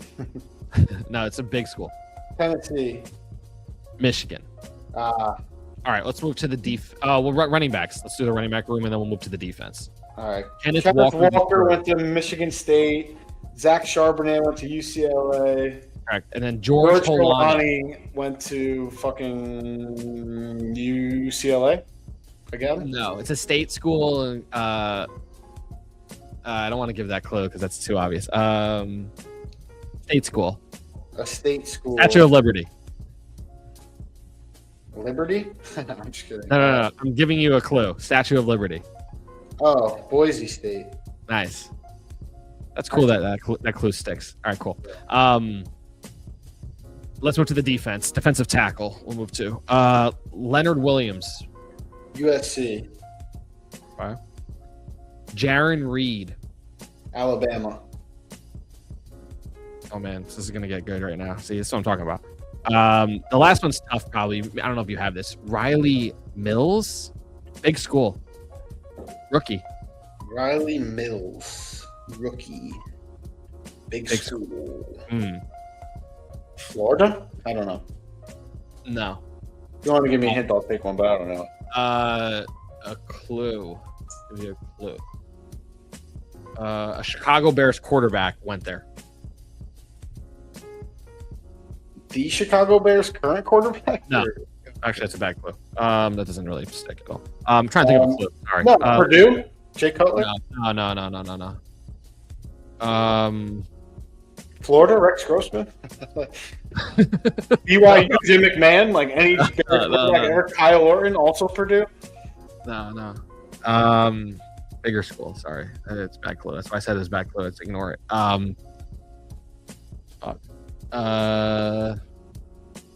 don't know. Whatever. Let's just move on. North Carolina? Yeah, it doesn't matter. Notre Dame is where he went. Notre Dame. What? Bears. That's why I said it was a bad clue. You're not listening. What Bears quarterback went to Notre Dame? Exactly. That was a bad clue. It was a fucking. It's not a bad clue. That was an inaccurate clue. It's a hot. That's like when you said the fucking offensive coordinator from the fucking Lions used to play wide receiver. Fucking jerk. All right. Anyway, go ahead. Byron Murphy II. Stanford. Washington. Byron Murphy didn't go to Washington? Nose tackle Byron Murphy II. Oh, Texas. Sorry. I forgot we were at D tackle. Sorry. Yeah. We're still in the defensive line room. There is a Byron Murphy who plays. I know who you're talking about. Yeah. I don't think he's on this team. He might be on Arizona. No, he's not. I'm just he's on Arizona now. Your boy, D-Law. Boise State. I don't know if you know this guy. He's kind of a rotational 3-year player. Big school, though. Mike Morris. I don't know this guy. Mike Morris. Big school, though. Tennessee. No. Bama. Auburn. That guy went down. Yeah, he went to Michigan. Okay. All right, let's go to their rushers. Derek Hall. Derek Hall. 3-year player out of a big school as well. Yeah, I know who this is. I'm fucking blanking on the school, though. For some reason, South Carolina is coming to my head, though. It is in the SEC. It's not South Carolina. Not Alabama. It might be Georgia. It's really close. Auburn. Fuck, yeah. Jared Ivey, another rookie. Jared Ivey. I want to say like a black and gold school. Missouri? No. Not black and gold. Nah. Like red and white. I don't know who it is. Ole Miss. Ole Miss. Ernest Jones the fourth. Damn, I don't know where Ernest Jones went. He kind of popped up. That's a fucking linebacker, middle linebacker. Ernest SEC Jones. school as well. You just said them before. Georgia? Nah, before that, I think it was. Tennessee? Before that, I think you said. Alabama? South Carolina, you said? South Carolina, yeah, I said that for Derek Hall. Yeah. Uchenna Nwosu. I don't know. Washington? Stanford? You're so close. You're on the West Coast. Close. Yeah, USD. USD. I was gonna say that next, to be fair, but I don't know it. I'm just guessing. You're good. Boy Mafe. Anything there? Boy Mafe. Clemson? No, Minnesota. I was thinking Phil Maffa. Devon Witherspoon. Devin Witherspoon went to Devin Illinois. Witherspoon. Yeah. Illinois. Kobe Bryant. Kobe Bryant went to Cincinnati. You're crazy. Yeah. Reek. Tariq Woolen. This is hard. I know it though. It's a little niche. It's a big school, but the niche part of it. It's the best way I can put it. Tariq Woolen. Georgia Tech? No. Okay. I don't know that. Texas San Antonio. Oh, UTSA? Oh, yeah. I wouldn't. That's what I'm saying. It was a niche one. And then Julian Love. Stanford. Notre Dame. Yeah, I knew you knew. And then the other guy that we spoke about, this psycho, Nick Emanuwari. Oh my God! Why am I blanking on this right now? Holy shit! He went to the same school as Ernest. Illinois. No, Ernest Jones and him went to the same school. Oh, South Carolina. Yeah. I knew that. Fuck. Bro, Ernest Jones the fourth and Emanuwari were on the same defense as South Carolina. Holy fuck. Well, Ernest Jones has to be a bit older than Nick Emanuwari. Ernest Jones is in his 5th year. Yep. Yeah, so they probably didn't play together if he's a rookie. True. Jason Myers. Marist. Yep. Michael Dixon. You give me 1,000 guesses. I have no idea. Texas. Okay. All right, let's move over to the Patriots. You did pretty good. No, I'm fine with that. Gray Zabel, I'm pissed because I knew that was North Dakota State. That's the only one that I'm like. Who? Gray Zabel. I knew it was North Dakota State, and I changed it to South Dakota State because I was like, "There's no way they have 2 North Dakota State." That was a dumb move. That's the only one I'm on there. Drake. Let's start with the quarterback room. Start with confidence. Drake May. North Carolina. Joshua Dobbs. Tennessee. And Tommy DeVito. Wait, hang on a second. Tommy DeVito. Tommy Cuts. It's tough because I don't remember him in college. That's what I know. It's crazy. One former quarterback of the Giants is going to win the Super Bowl, either Drew Lock or Tommy DeVito. Tommy DeVito. I don't know. Boston College? Boston College? I don't know where Tommy DeVito went. Illinois. Illinois. Yeah, I didn't know. I should have known, but I didn't. Let's move to the running back room. Keep the steam. Travion Henderson. Travion Henderson went to Ohio State. Ramondre Stevenson. Arkansas. Not Arkansas, but that kind of a name like that. Hang on, give me a second. I remember Ramondre Stevenson in college. He went to a SEC team. Yeah. Are they still SEC? Actually, am I fucking crazy? Oklahoma. Yeah, there you go. Yeah. Damn, I think that was a clue. No, but when he was there was Big 12. Yeah. Antonio Gibson. Memphis. What the fuck? Yes, that's correct. Terrell Jennings. Terrell Jennings? Fuck. He's the last guy in that running back room. They're both on IR. I was done with running backs after those 3. Yeah. I was just seeing. Terrell Jennings. I don't know. Toledo. I don't know. Florida A&M. Yeah. I didn't. All right. Stephon Diggs. Maryland. Kyle Williams. I know this. Yeah. I did. Cal? Close. Not in California, but close. West Coast. Washington State. Oh, yeah. Keyshawn Booty. I was just thinking about this when you switched over to the Patriot side. I'm like, do I know where he went to college? I want to say West Coast too. No, SEC team. Oh wow, Alabama. I don't know it. LSU. Demario Douglas. What the fuck? Demario Douglas. Random school. Yeah, I was gonna say. I think that's a random one. Western Kentucky. I don't know. Liberty. Okay. I said that earlier. Efton Chisholm. Who? Efton Chisholm III. I don't even know who this person is. That's like the little white boy that's on there. He went to Eastern Washington, like the same okay. place. That's Cooper Cup. Yeah. He's like trying to be the next Cooper Cup. That's what's funny about that matchup. That's like his hero. Mac Hollins. Buffalo? No. Mac Hollins went to. Is it a blue school? It's an ACC school. Is it? They have colors of blue or no? Yeah, they do have blue. Yes. North Carolina? Yeah, that's right. Okay. Hunter Henry went to Arkansas. Nice. Austin Hooper went to Tennessee. What? That's wrong? Yeah.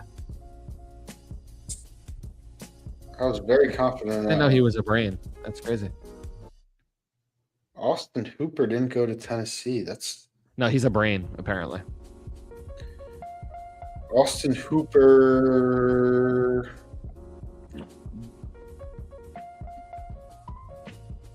I don't know. Duke? I don't know. No. Stanford. Wow. Yeah, no, I don't know. Let's go to the offensive line. Will Campbell. LSU. That's correct. Let's go to the right tackle. Morgan Moses. Virginia Tech? So close. Virginia. Yeah. Okay. Mike Onwenu. Penn State? Big school, not that school. Mike Onwenu? Yeah.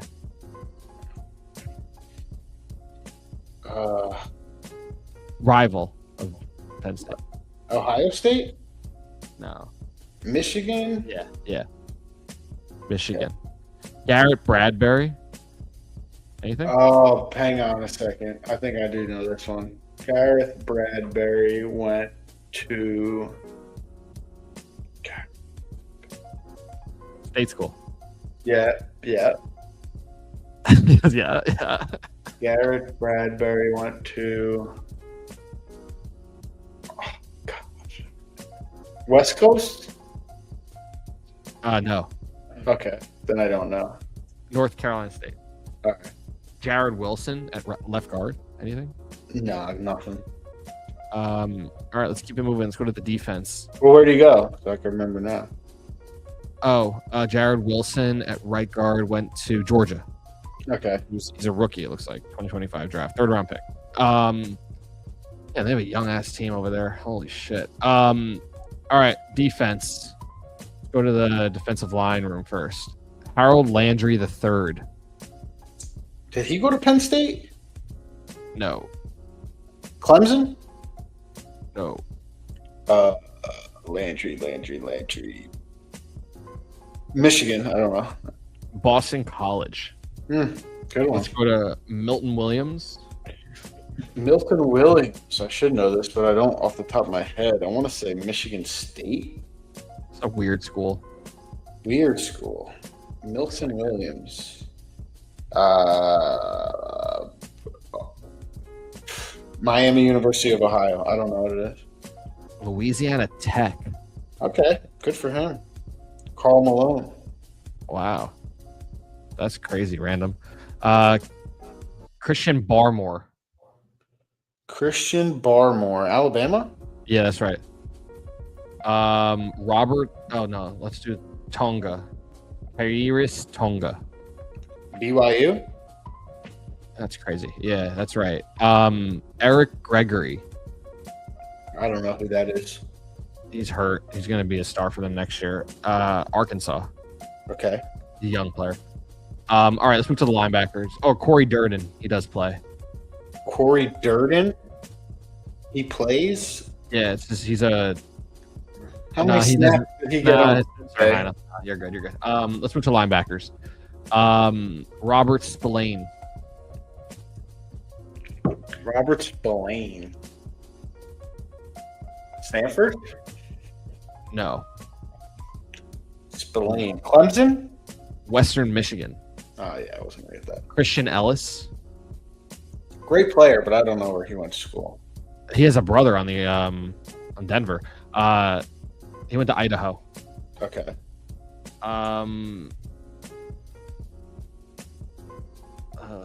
Clavion Chasen. LSU? Yeah. What the fuck? I didn't pronounce his name.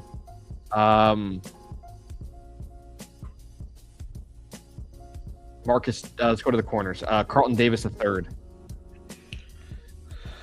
He feels like a small school guy, but I'm probably wrong. Yeah, it's a big school. I don't know. Michigan? No, it's Auburn. Auburn? Okay, yeah, I didn't have that one. Christian Gonzalez. Oregon. Marcus Jones.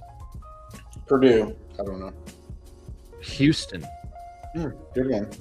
Andy Boralagas, kicker. I don't know. Miami? Nice. You do. Wow, holy fuck. And you know the I remembered it. I said I don't know, and then I remembered. Bryce Barringer. Stanford. Michigan State. You did pretty good. No, I had some good ones in there, definitely, for sure. Tonga. Yeah, crazy pulls. What the fuck? Oh, yeah. I don't know where you got Tonga from. Yeah. Antonio Gibson was a good one. He was a wide receiver in college. Any of these other ones, maybe, Jack Gibbons, Elijah Ponder, Delani Tavai, Anthony Jennings, Craig Woodson, Jalen Hawkins. Tavai feels like another BYU kind of name, Utah, something like that. Hawaii he went to. Hawaii. Anthony Jennings, I might know. What about Craig Woodson? No, I don't know who Craig Woodson is. I don't know. Jalen Hawkins in safety. These guys don't play, do they? Craig Woodson played, yeah. Looks like. How many snaps did he get on Sunday? He had 42 solo tackles. Like, was there safety? That's something. No, that's 42 solo tackles this year. That's a lot. Yeah. Cal. He went to Cal. Craig Woodson. Yeah, it looks like he had tackles in the Denver game. Yeah, he played. Craig Woodson. Yeah, he started 15 games this year. Yeah, no, I wasn't familiar with his game. I just blew over him. Him and Jalen Hawkins, I missed. I don't know why, because it was like buried the way this thing was reading. Jalen Hawkins feels like Cal to me, but I could be wrong. Yeah, that's right. That's right? That's right, yeah. And Craig Woodson also went to Cal. They both did. Yeah, I don't remember Craig Woodson. I remember Jalen Hawkins went to Cal. I knew that for sure. I didn't let that North Dakota State shit fuck me up twice. That was crazy. They like, I guess, pairing guys that come from the similar programs in the same areas of the team. Yeah, I guess if it works out, it's not like it's something to avoid. Like I was looking at it, like they can't both be from there, but it's like why couldn't they if they lined up where they both were draftable? Yeah. One guy that I missed on Seattle was Josh Joby. Josh Joby. I want to say big school. Yeah. Alabama? Yeah, that's right. Yeah. Nice. They're pretty good. Yeah, I did pretty good. There's so much I should have got, but that was crazy. Yeah, JSN, throw it out the fucking window. Yeah. No, I mean, I don't know. I had that mixed up in my head for some reason. Hotz fart. We need like a button. Hotz fart. No, but there's also like, I won't rule out that like he played for USC for like a red shirt and then went to. Hold on. JSN, USC. I'm probably wrong, but honestly, though, I think the highlight was the an injured NBA point guard went there, and I found Weber State in my brain. Weber State. That was crazy. I mean, he probably didn't go there. No, he didn't. Ohio State through and through. Said fuck USC at his cap day. Like, he literally sat down. He was like, one day some dumbass on a podcast is gonna say I went to USC. For all those motherfuckers, fuck USC. That's what he said, actually. That's what I saw. Jackson Smith and Jigba signing day, and I'm gonna see if they had the hat. That's what I'm saying. Go to the signing day. He literally like burning the USC flag and the USC like the gear. He's burning the gear as he's announcing that he's going to Ohio State. It's crazy. They don't have any signing day photos. I was trying to find it. They must have deleted it. The footage is graphic, dude. It's kind of crazy. I don't know. Anyway, JSN, shouts to you, bro. Didn't know you had such a big beef with USC. And this is how it starts. And people start making Sorrow videos about you. And then it's on, bro. And then your new identity is hating USC. Then next year, Sam Darnold doesn't throw you the ball because he went to USC and he hates you. We'll see. Throws you into traffic. And I'm trying to think if there are any other bad ones. I mean, that was just like you said, a break. True. By the way, that's going to happen next year now. They're going to find out that he hates USC. He's going to go across the middle. Darnold's going to lead him because Darnold went to USC. He's going to be like, goodbye, JSN. It's been nice knowing you. Thanks for your service. Yeah, there were some good ones there. Hawkins was a good one, too. I knew that. Hawkins was a good pull. Yeah. Who else? Yeah. The North Dakota State lineman that you pulled. Well, I said South Dakota State because I fucking said Sundell and he went to North Dakota State, so I fucked that up. But that was close. Mac Hollins, UNC. That was a good one. Yeah, but I said Buffalo first. I don't know why. You thought blue, you said. Yeah. I remember, like, I just had, like, flashes. Hunter Henry was random. Hunter Henry, I knew for sure. He was Arkansas, right? You said Arkansas was that one? Yeah, that's Arkansas. Yeah, Ramondre Stevenson, I fucked up. Oklahoma, I should know that right away. I think you arrived at that one, too. Yeah, I got there, but I should have knew that right away. Cornelius Lucas, I do remember now at Washington State. I knew that, too. Tommy DeVito. I was kind of expecting an NBA quiz, honestly. I was like, nah. I figured like we have one more week of NFL. Let me just keep it with NFL because once we get NBA cooking, then we'll get NBA cooking. I was like NBA cramming this week. No, you would have been done anyway. Because what I was going to do is make you go through the reserves and tell me where they went to college. The NBA All-Star reserves? Or just yeah, but it didn't release in time. So like, so I was just like, you know what? The Eastern Conference came out. Look it up real quick. Let me see what I got. Maybe the West even came out at this point. Maybe even came out now. Might as well run it. We got time. East reserves. Let's see. Okay, I got the list here, so I can write in the player. Donovan Mitchell. Donovan Mitchell went to Louisville. That's right. Karl Anthony Towns. Kentucky. There you go.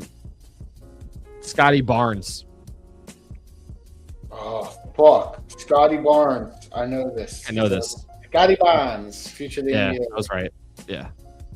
Scotty Barnes. Fuck. Why am I blanking right now? I don't. Memphis? Fuck. I don't know. I can't remember. Forgot, but I think it's Florida State, if I'm not mistaken. Yeah, Florida State. Good pull. I didn't know that.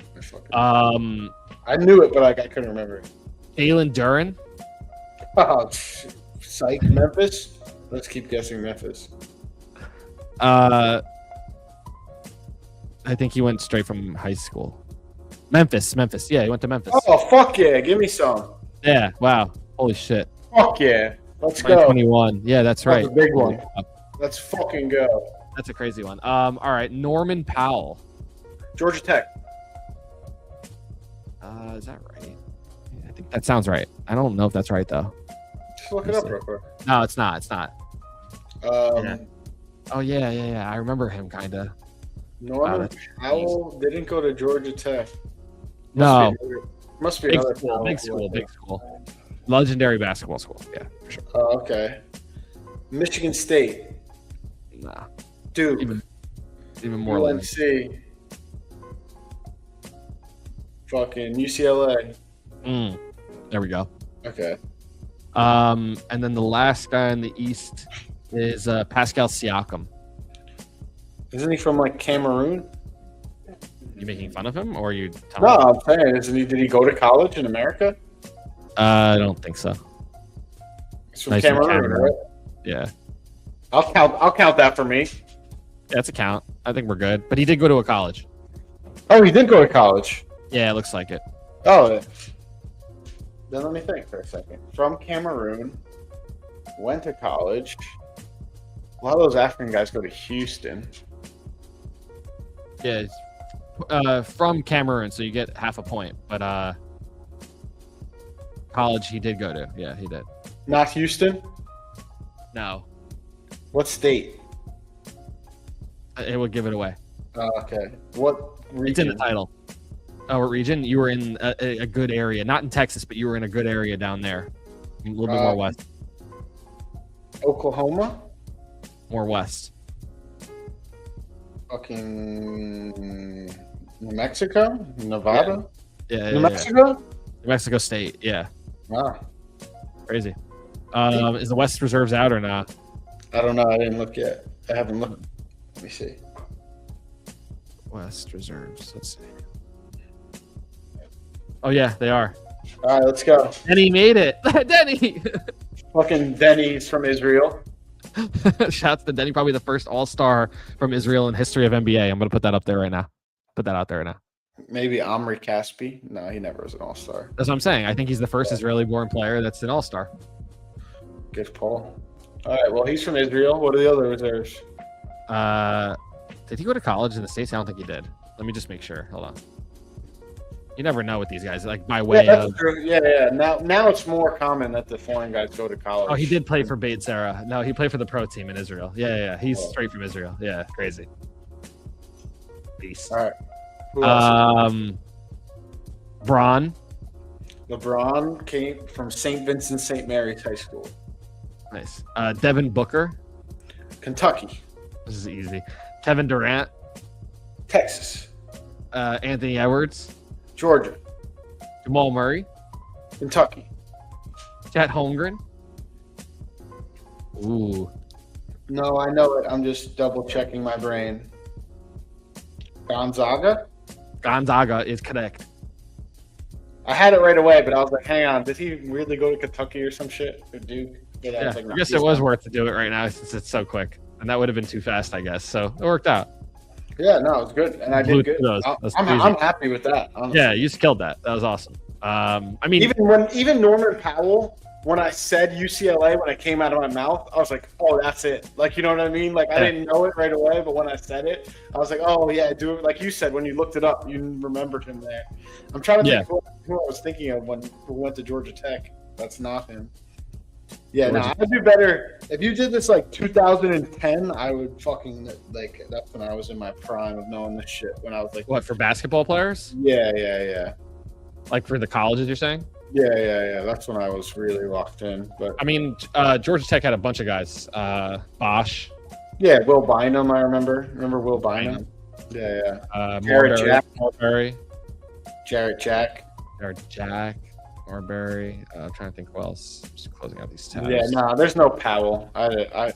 No. Who else went there? There's another one. Oh, what's his name? The lefty. He was a really good player. Thaddeus Young. He went to Georgia Tech. Nice. All right. Good quizzes. We'll be back next week before the Super Bowl. Give our final picks. Maybe we'll give some player props too. I think I'll be throwing in some bets this weekend for the first time all season as well. Nice. Yeah, I'm down 6.5 units in Hotz picks, so I think I'm just gonna lay like a plus 700 and either be even or down. No, you need to diversify the portfolio. You gotta. Nah, I'm going all in on a big one, and I'm either down 7.5 units or up. My scenario is Patriots cover, and then I have a bunch of like my thoughts are like defensive. I'm gonna bet more than that. I'm saying for the official Hotz pick, I'm gonna put in one plus 700 to either get to even or a little bit up or just be down 7.5 units for my last Hotz pick. AJ Barner rushing touchdown anytime. I should have put the Broncos in my Hotz picks plus 3.5, but I don't know. I wasn't confident enough. Crazy. Seattle also. Yeah, Seattle winning by a lot of points in this Super Bowl, possible. Yeah, maybe I'll move the line to just like them minus 12.5 or something to make it plus 700. Something tells me Vrabel's going to have something for Darnold. He might. Mike McDonald might have something for Drake May. Got a lot of film to watch with Josh McDaniels shit. Yeah. All right, brother. I'll see you next week. Yes, enjoy the snow. We should both have like 5 or something props. Yeah. We'll bring props next week, our best props from looking at sports books, and we'll give you guys our picks. But stay tuned for next week. We'll be back. Peace. Peace.